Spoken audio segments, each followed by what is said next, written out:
I never thought I'd see the day a father's worst nightmare would come knocking right in broad daylight. But it did. An HOA bully slapped my daughter across the face in front of everyone at lunch, and his mother, of all people, posted a fake video online trying to make her look like the villain. When I confronted her, she shrugged and said, "Boys will be boys, but girls must be held accountable." That was her excuse. What she didn't know was that I'd do anything to protect my daughter, and I was about to make sure they regretted every single lie. But let me start at the beginning. And before we dive in, tell me, where are you listening from today? The lunchroom buzzed like a beehive.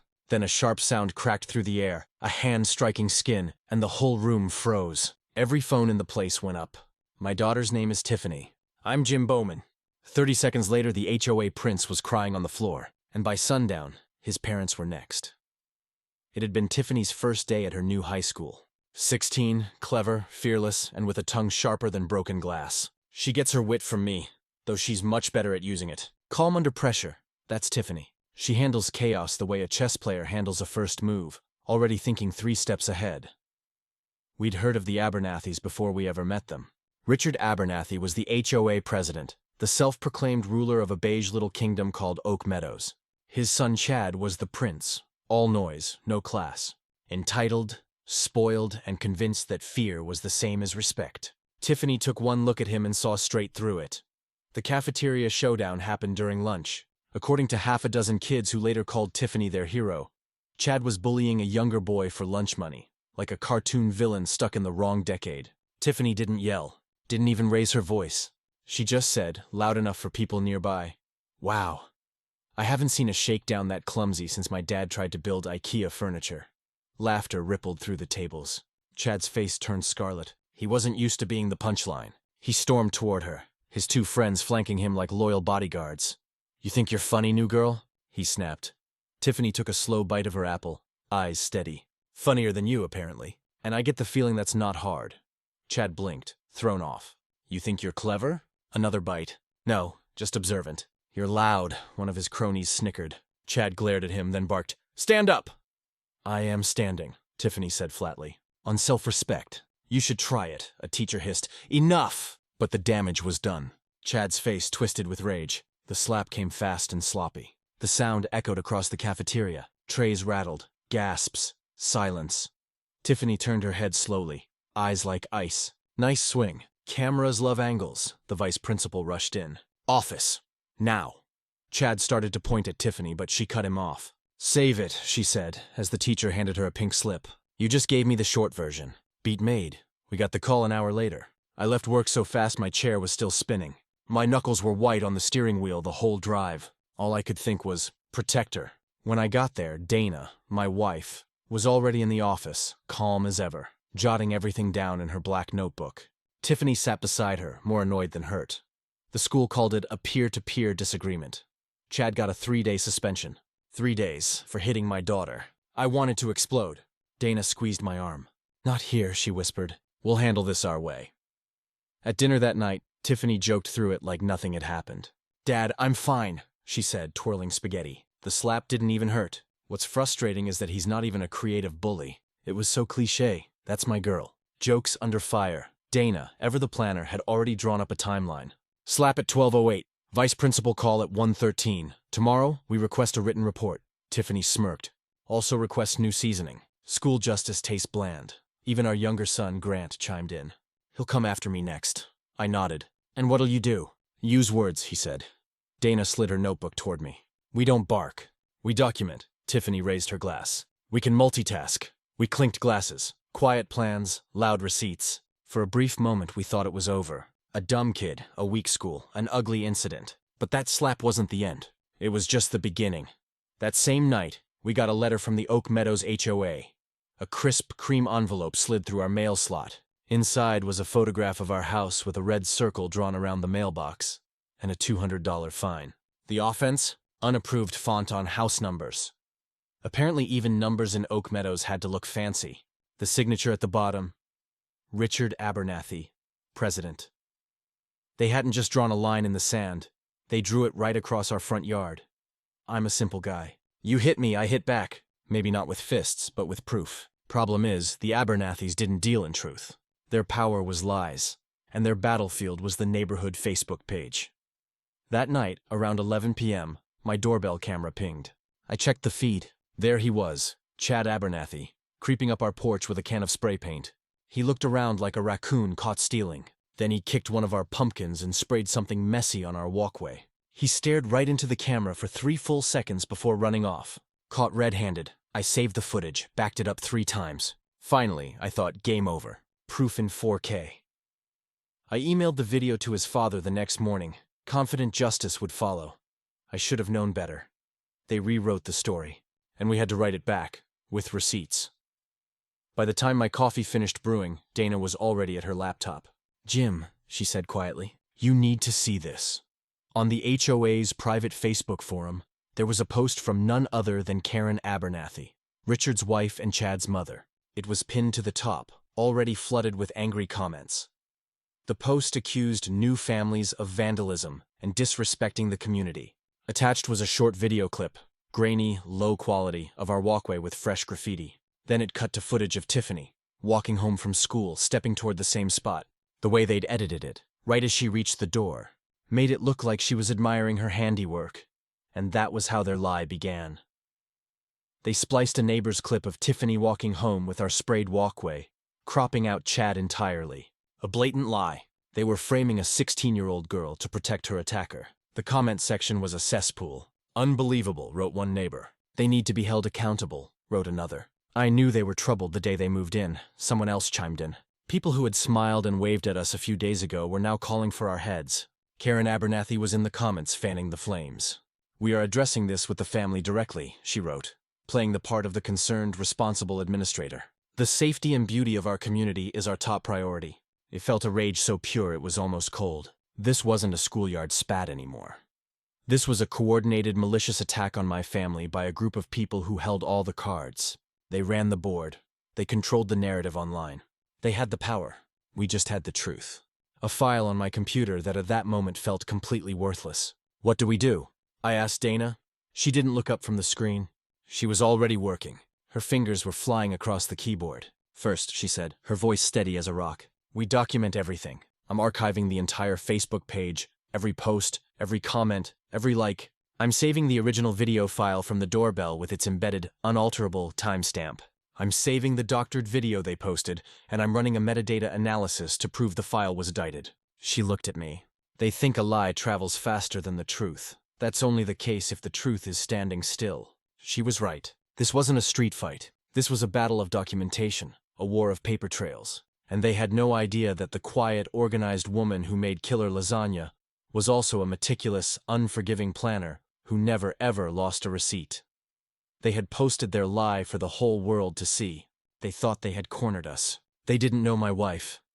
They didn't know that every lie they told was just another piece of evidence she was adding to a file that was getting thicker by the minute. They had declared war on the wrong family. The petty war started the day the fines began to multiply. It was clear the Abernathy strategy was to bleed us dry, to annoy us into submission. After the doctored video, the violation notices became a daily occurrence. One day it was a fine for our grass being A4 in too high. The next, a fine for it being too green, suggesting unapproved chemical fertilizers. They couldn't even keep their own bogus complaints consistent.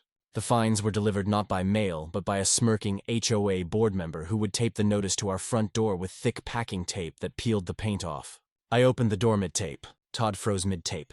"Afternoon," I said. "You missed a spot." He swallowed, just following procedure.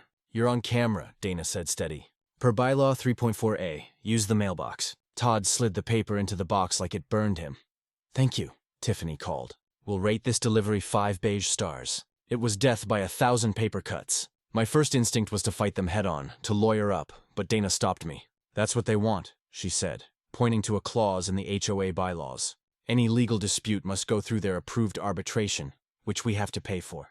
It's a trap, so we weren't going to fight them on their turf. We were going to fight them on ours with pettiness. Glorious, soul-satisfying pettiness. First front the mailbox.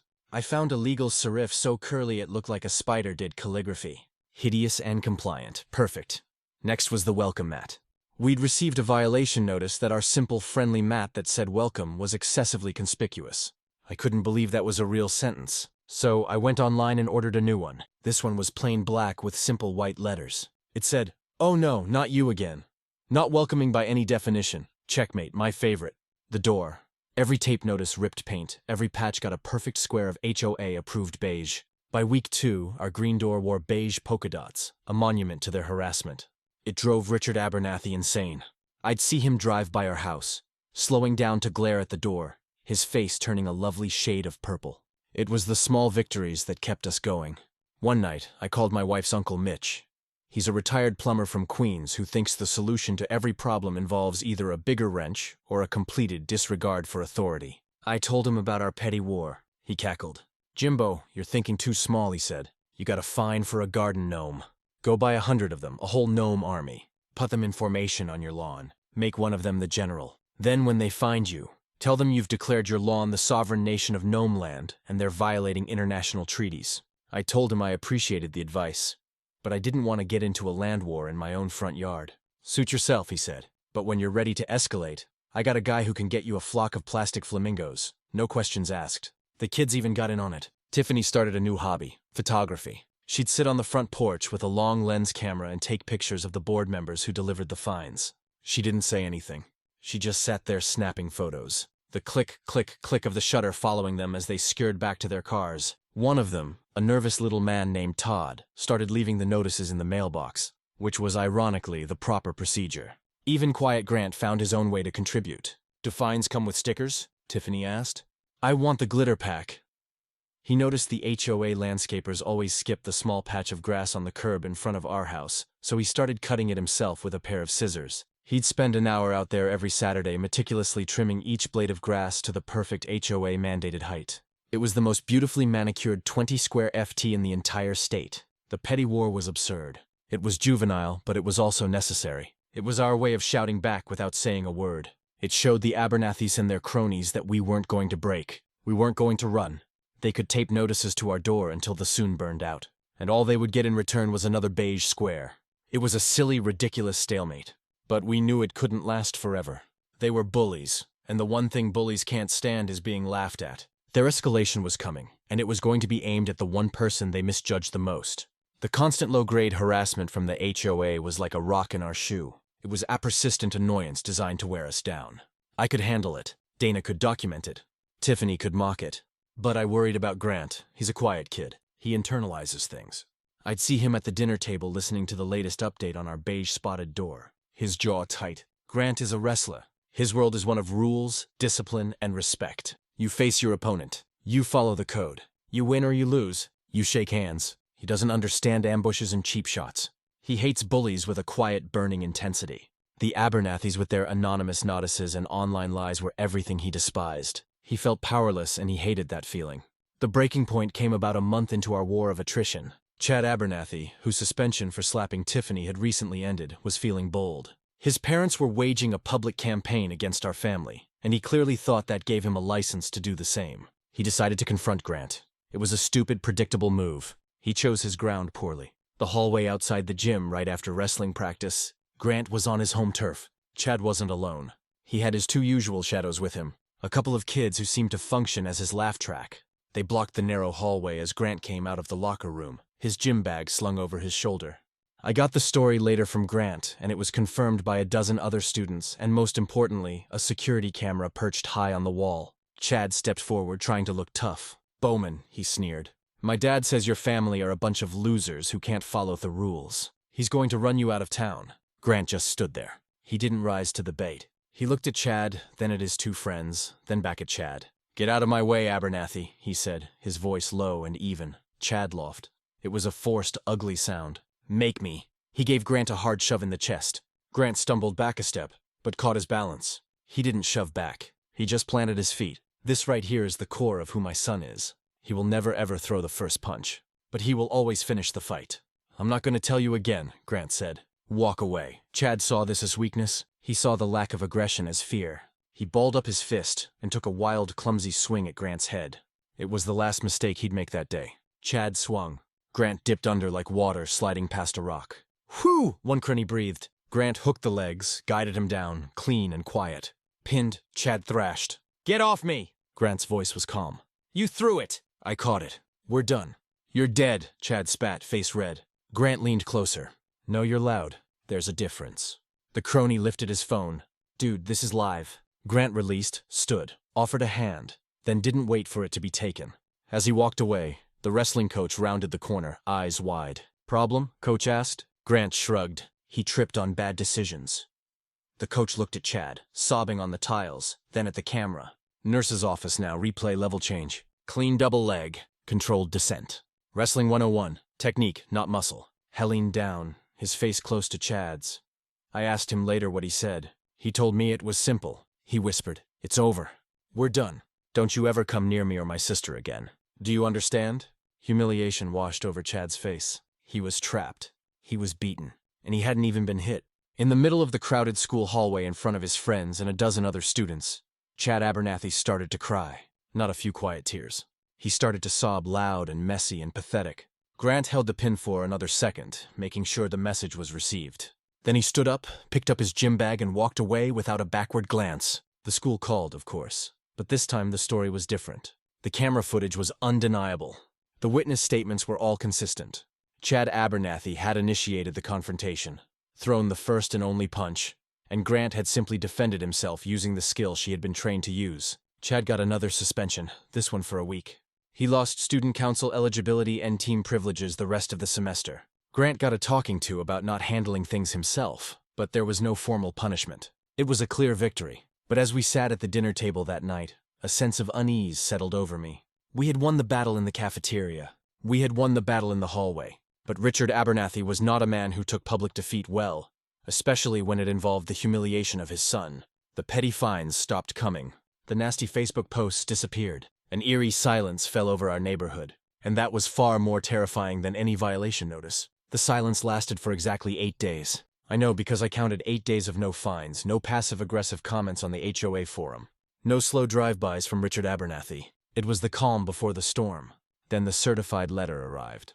It required a signature. My hand was shaking slightly as I signed the mail carrier's little electronic pad. I had a bad feeling about this. The envelope was thick, embossed with the Oak Meadows HOA logo. Inside, there was no friendly newsletter. It was a single sheet of paper with a lot of dense, legal-sounding text. It was a notice for a special assessment. According to the letter, a recent inspection had revealed critical structural deficiencies in the community clubhouse roof. The repairs were deemed an emergency and required immediate action. Initial memo said $300,000 split 100 ways, $3,000 each. Then the emergency revision jumped to $1 million, now $10,000 per home. A typo, surely. I kept reading. The board had apparently received a last-minute, highly competitive bid from a contractor, which was significantly higher than initial estimates.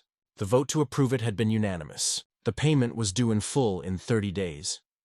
Failure to pay would result in a lien being placed on our property, followed by foreclosure proceedings.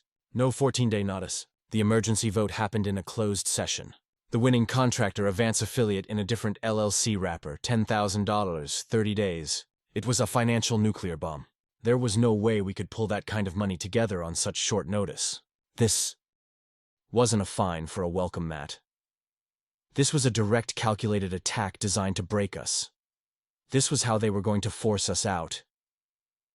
I felt a surge of despair, but it was quickly replaced by a cold, hard certainty.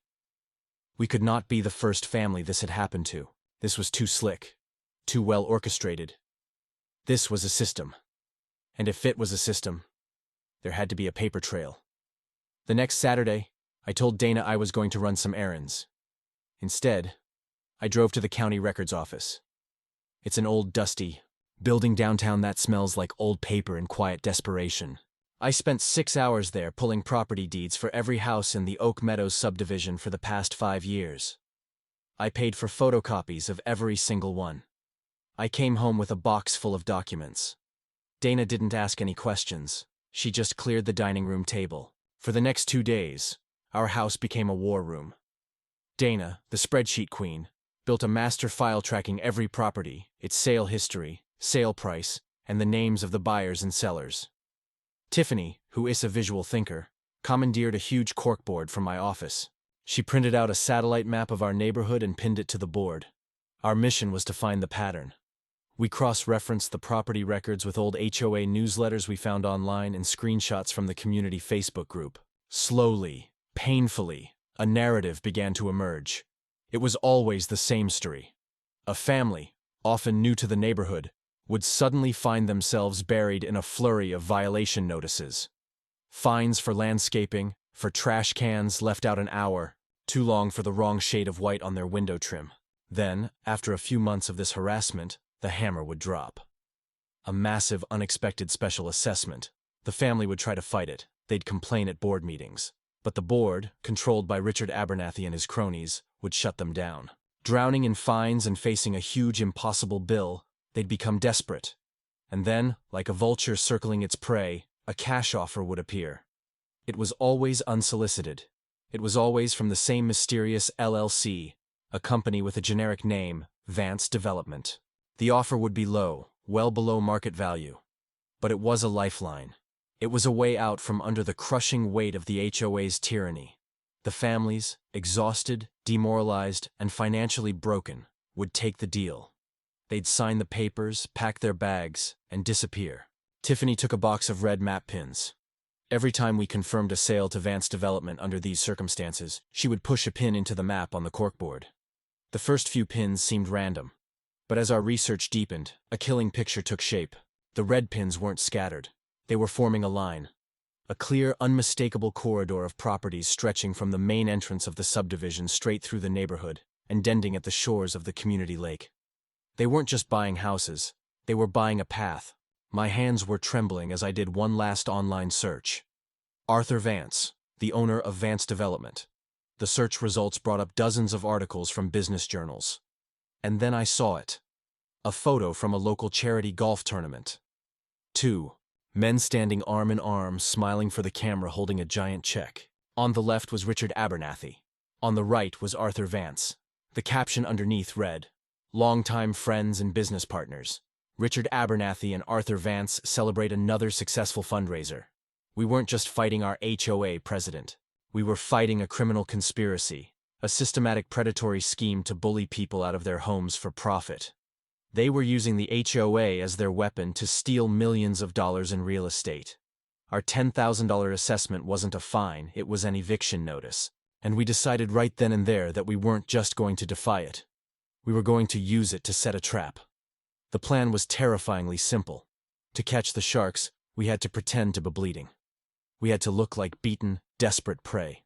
Our entire family had to give the performance of our lives. The first step was to signal our surrender. I sat down and composed the most carefully worded email of my life. I sent it to the entire HOA board, making sure Richard Abernathy was the first name on the list. I complained weekly about the $10,000 assessment. I wrote about the financial strain, the unfairness of it all. I didn't threaten legal action. I didn't sound defiant. I sounded defeated. I ended the email with a single crucial sentence. With all these fines and now this, we're not sure we can afford to live here anymore. I hit send, and the bait was in the water. We didn't have to wait long. Less than 48 hours later, an email popped into my inbox. The subject line was regarding your property in Oak Meadows. The sender was arthur.vancedevelopment.com. He wrote that he had heard through a mutual acquaintance. He didn't mention Richard by name, of course, that we were experiencing some challenges with the HOA and might be considering a move. Heifered a discreet, no-obligation conversation about a possible quick cash sale of our home. It was happening exactly as we had predicted. From that moment on, Dana took over all communications. She was born for this role. She called him back, and with me listening in on speakerphone, she played the part of the distraught, overwhelmed wife. Her voice trembled just enough. She sounded reluctant, but resigned. She was a master. One-party consent, every call recorded. At home, posted audio, video notice covered us, and a mobile notary witnessed the cash receipt. Vance was slick. He oozed a kind of predatory sympathy. I know Richard can be a real stickler. For the rules, he said in one call, his voice as smooth as oil. He's just passionate about property values, but sometimes it's just easier to find a place that's a better fit. You know, he was positioning himself as the savior, the white knight, offering us a clean escape from the dragon. Dana skillfully guided the conversation, getting him to admit, without admitting it, that he had a direct line to Richard and was aware of the HOA's pressure tactics. After a week of back and forth, they agreed on a price. As expected, it was a lowball offer, about 20% below what our house was actually worth. But we accepted it. We agreed to have him come to our house to sign the initial purchase agreement. At our dining table, he counted our deposit, signed a receipt, and left with the briefcase. The arrogance was breathtaking. He wasn't just buying our house. He was rubbing our noses in it. This was the heart of our trap. The day before the meeting, I withdrew $10,000 in hundreds. Dana photographed every serial number and added tiny UV initials on each bill. Marked money, hours. He accepted the offer to hold the deposit overnight. Said it showed commitment. They were traceable. They were evidence. We were no longer just victims defending our home. We were now citizen investigators building a criminal case for fraud, conspiracy, and extortion. Arthur Vance thought he was coming to our house to close a deal. He thought he was about to sign a contract to steal our home. He had no idea he was the star of our show, about to walk onto a stage where every word would be recorded, and every dollar bill would be a nail in his coffin. The day Arthur Vance came to our house, the air was thick with tension. Our home, usually a place of chaotic comfort, felt like a movie set. And in a way, it was. Dana had orchestrated everything with the precision of a military operation. She had spent the previous evening setting up the surveillance. We had 3 tiny cameras, the kind that looked like a screw head hidden in the dining room. One was tucked into the spine of a book on the bookshelf. Another was nestled in the leaves of a fake fiddle leaf fig tree in the corner. The main camera, the one that would capture the whole scene in glorious 4K, was ingeniously hidden inside the frame of our digital photo display, which sat on the buffet, cycling through happy family pictures. A perfect ironic backdrop for the crime that was about to be committed. But the audio was the real masterpiece. A few months earlier, Dana had bought a fancy high-end coffee machine that came with a set of sleek stainless steel thermal travel cups. I had grumbled about the expense at the time. I now understood it was an investment. She had taken one of the cups to a specialty electronics store and had it professionally modified. Embedded in the thick base of the cup, completely invisible, was a broadcast-quality microphone with a wireless transmitter. It looked and felt like a normal coffee cup. It was our Trojan horse. To him, it was just coffee. To us, it was a mic with a timestamp. Vance arrived precisely at 2. Slick suit, mirror shine shoes, shark smile, polish overwrought. He carried a slim leather briefcase, the same case he'd walked out of our dining room with the night before. I met him at the door, playing my part as the gruff, defeated homeowner. I shook his hand limply. I didn't make eye contact. I mumbled something about my wife handling the details. I led him to the dining room table where the purchase agreement sat waiting. Dana entered from the kitchen, the perfect picture of a stressed but gracious hostess. "Mr. Vance, can I get you something to drink?" "Coffee?" He accepted, of course. People like Himmelways accept the offer. It's a power move, making you serve them in your own home. Dana returned with 2 cups of coffee, placing the special bugged cup directly in front of him. The trap was set. We sat down. Vance launched into his spiel, explaining the contract in condescendingly simple terms. Dana let him talk, nodding along, her face a mask of anxious concentration. Then she began. She started asking questions, her voice laced with a beautifully crafted performance of worry and confusion. "It's just this all happened so fast," she said, her eyes wide. "That special assessment from Richard and the board, it was just so much money. We never saw it coming." Vance took the bait. He leaned back in his chair, getting comfortable. He thought he was dealing with a couple of beaten-down suburbanites. He thought he had all the power. And when people think they have all the power, they get careless. They start to brag. "Look," he said, leaning forward and lowering his voice as if sharing a secret. "Between us, Richard runs a tight ship for a reason. He has a vision for this community. We have a vision, and part of that vision involves upgrading. We're clearing out the inflexible residents, the ones who don't want to get with the program. It's for the good of everyone's property values." His eyes gleamed. He was proud of this. Dana pressed gently. "So, the fines, and the big assessment, that's part of the plan with Richard to get people to sell their homes to you." It was the million-dollar question. I held my breath. Vance picked up the coffee cup. He took a long, slow sip. The microphone was probably inches from his mouth. He placed the cup back down on the saucer with a soft clink. He smiled that cold, dead smile. "Let's just say Richard and I have a mutually beneficial arrangement," he said, the words clear as a bell. "He keeps the neighborhood standards high. and I provide a simple cash-based solution for people who find those standards too difficult to maintain. It's clean. It's business. He had just confessed on high-defin video and broadcast quality audio. He had admitted to a criminal conspiracy to use the HOA as a weapon for his own financial gain.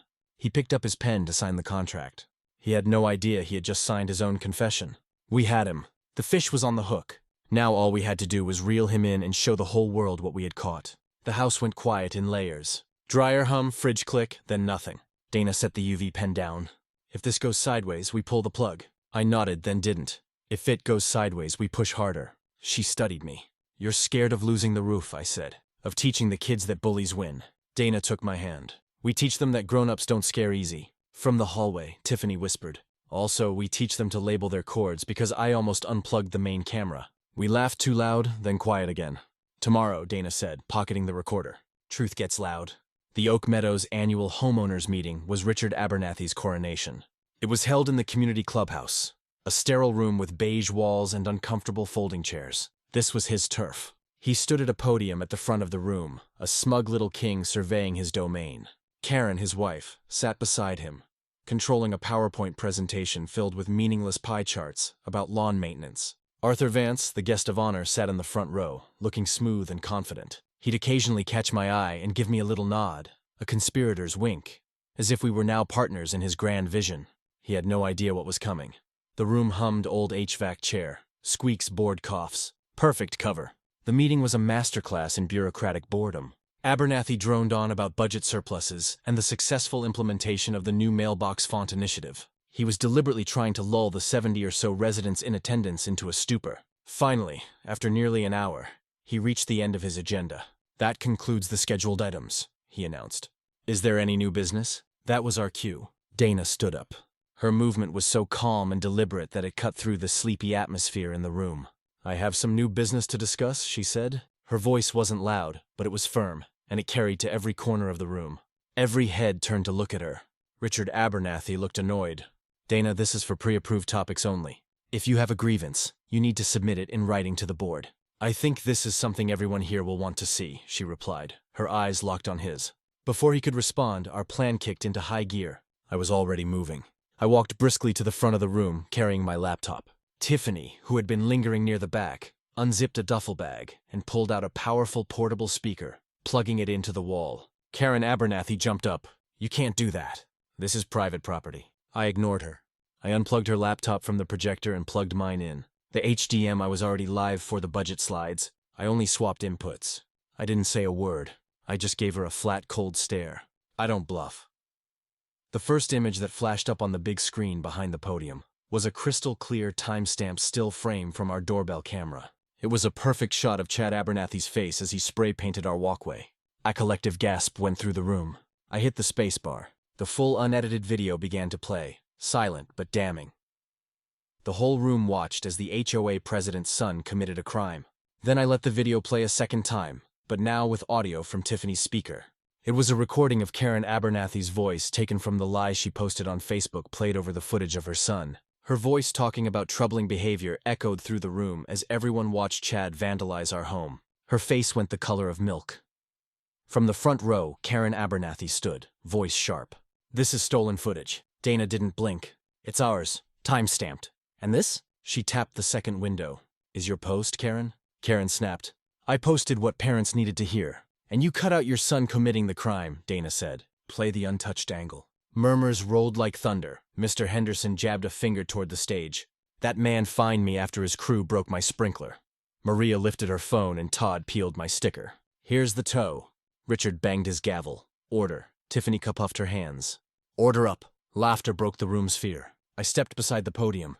Short version. They find you, then their friend buys you low. Long version. I pointed to the screen. Play. We ran the montage. Gasps. A chair scraped hard. A teen in the back said, Wait, so we weren't crazy? No, Dana said. You were isolated, Karen hissed. Richard, do something.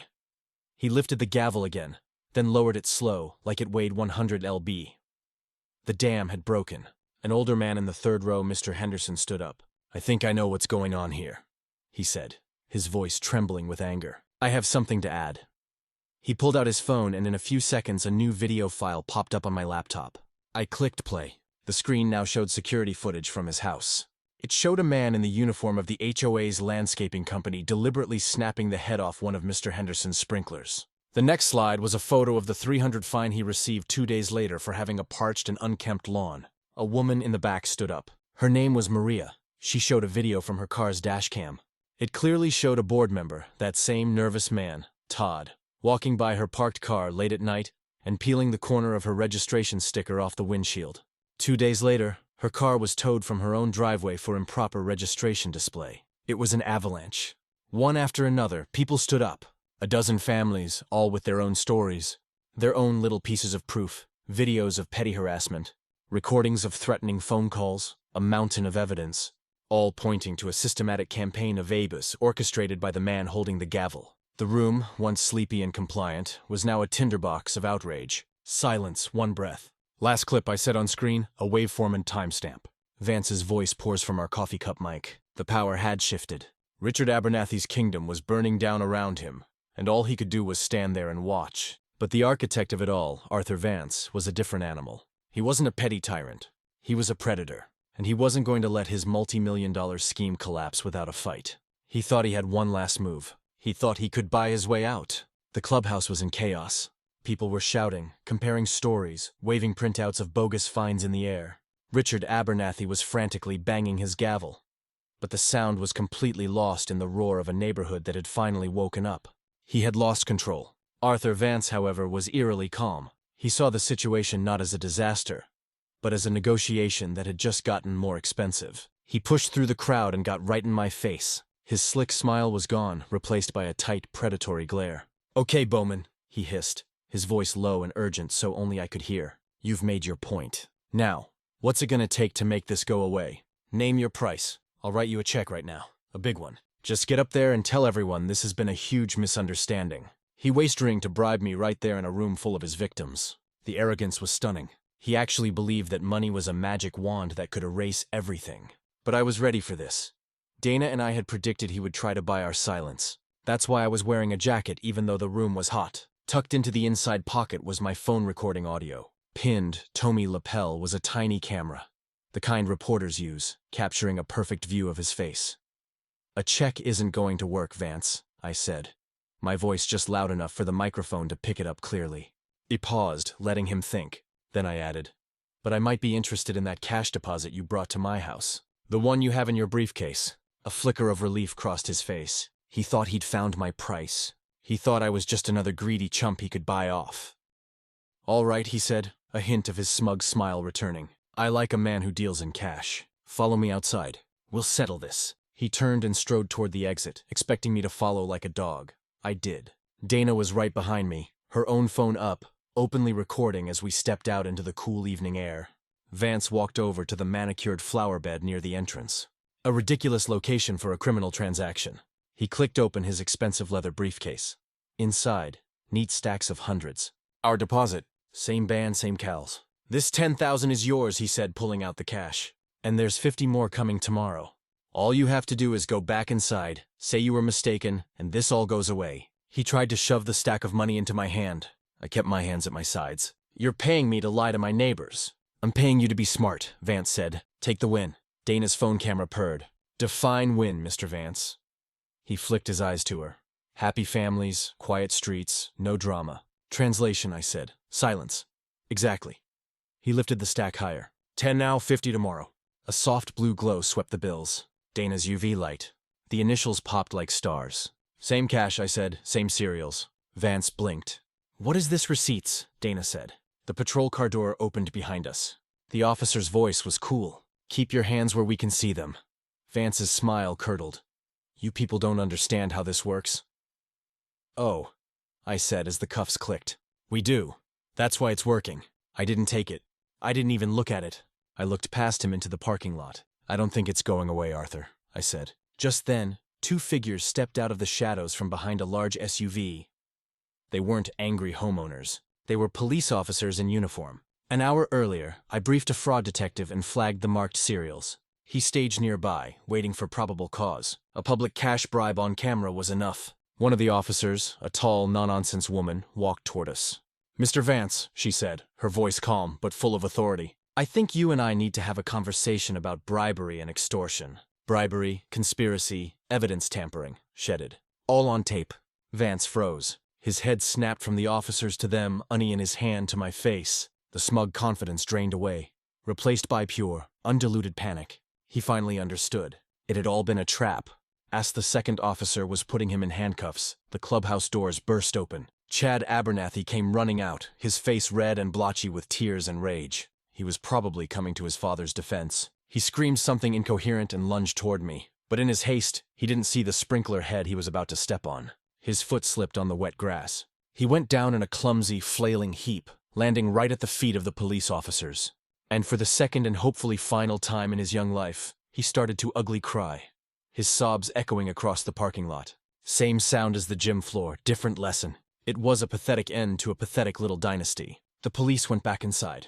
A few minutes later, they emerged with Richard and Karen Abernathy in tow. The crowd of homeowners gathered at the doors, watching in stunned silence as the architects of their misery were led away in police cars. We had done it. We had won. But as I stood there watching the red and blue lights disappear down the street, I knew the fight wasn't completely over. They were gone. But the corrupt system they had built was still standing, and we had to tear it down brick by brick. The arrests were the lead story on the local news that night. Our quiet little subdivision was suddenly famous. A case study in HOA corruption. The fallout was swift and brutal. Arthur Vance and Richard Abernathy were charged with a laundry list of crimes: fraud, conspiracy, extortion. Karen Abernathy was charged with evidence tampering for the fake video. She pled to evidence tampering and cyber harassment. 2 years probation, 600 hours of community service, restitution for legal costs, and a 10-year ban from any HOA board or moderation privileges on community pages. She also issued a written public apology to Tiffany and paid our defamation and monitoring costs. Faced with the mountain of evidence we had collected, the recordings, the marked bills, the testimony from a dozen other families, they all took plea deals. They avoided long prison sentences. But their lives were ruined. Vance Development collapsed into bankruptcy, and the court-appointed receiver began the long process of liquidating its assets to pay back the families who had been forced out. A receiver clawed back equity gaps on a rolling basis. Lowball deltas refunded plus fees, first in, first out. But for us, for me and Dana and the kids, it was never just about revenge. We didn't want to just punish the guilty. We wanted to fix the system that allowed them to get away with it for so long. Proof beats power when you show it. We showed it. Now the rules make it easy for the next family. Dana, using her uncanny ability to organize chaos, spearheaded the effort. She called an emergency meeting of the Oak Meadows homeowners. The clubhouse, once the site of our showdown, was now the birthplace of our community's renewal. The first order of business was simple. We held a vote of no confidence in the entire remaining HOA board. Every one of Abernathy's cronies was voted out unanimously. We needed a new board, one made of people who understood what had happened. Mr. Henderson, the man with the broken sprinkler, was elected then new president. Maria, the woman whose car was almost towed, became the treasurer. They asked me if I wanted a position. I politely declined. I'm not a politician. I'm the guy you call when the pipes burst. I fix the problem, and then I go back to my own life. I did, however, agree to chair a temporary committee to rewrite the HOA bylaws from the ground up. For a month we worked. We ripped out every vague, ambiguous rule that Abernathy had used as a weapon. We installed ironclad protections for homeowners. We put strict term limits on all board positions so no one could ever build a personal theftum again. We made it mandatory that any violation notice must include clear photographic evidence with a timestamp. We created a simple independent appeals process that didn't require hiring a lawyer. An elected 3-member ethics panel now reviews every citation before any fine is issued. We passed a new rule requiring that any special assessment over 500 had to be approved by a vote of the entire community, not just the board. We made the HOA transparent. We made it accountable. We made it fair. Slowly, life in Oak Meadows began to return to normal. But it was a new, better normal. The cloud of fear and intimidation that had hung over the neighborhood was gone, replaced by a sense of shared ownership and community. People started talking to each other again. The community fund we established with money from the Vance lawsuit helped 3 of the displaced families buy back their old homes. It was a powerful, beautiful thing to see. Our family found its rhythm again. Grant became a quiet legend at his wrestling meets. The kid who could win a fight without throwing a punch. Tiffany took her sharp wit and used it to become the star of the high school debate club, where she now dismantles arguments instead of bullies. Dana went back to her timelines and project plans. but now they were for family vacations and home improvement projects, not for building a legal case. And me, I'm still Jim Bowman. I still like my coffee black and my life quiet. Our front door is back to its original forest green, no beige spots in sight. But I kept the welcome mat, the one that says, "Oh no, not you again." Dana thinks it's tacky, but she lets me keep it because it's a reminder. It's a reminder that your home is worth fighting for, that sometimes to protect your peace you have to go to war. We proved that a handful of ordinary people armed with the truth and a stubborn refusal to back down can be more powerful than any bully on a board. We kept our house. They lost their kingdom, and our little patch of grass was finally truly our